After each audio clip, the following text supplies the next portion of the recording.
sa biyahe na ngayon. Yes! Teka lang, meron tayong ano rito. Ano nangyari sa inyo dalawa, ha? Kaya mo, first communion. Hello. Alam mo talaga, kahit anong suotin mo, maganda ka talaga. Yes!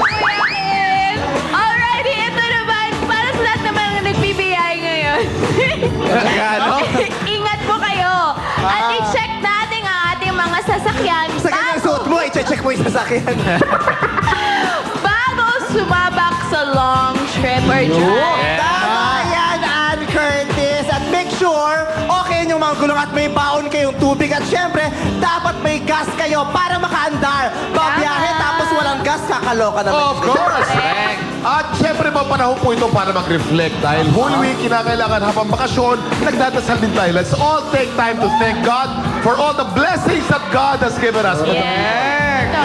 Yes, and siyempre, i-enjoy natin ang pagsasama-sama ng ating mga families at mga mahal sa buhay. Yan ang diba? pinakatama. Tama ka dyan, paring Jugs. At kahit yung mga hindi makapag-outing dyan, basta kompleto ang pamilya, kahit sa bahay lang, pwede na yan. At syempre, dito buo ang pamilya kapag hindi nyo kami kasama. Kaya Madam People, eto na, it's showtime! Gusto niyo bang sumikat? O gusto niyo lang magpasikat?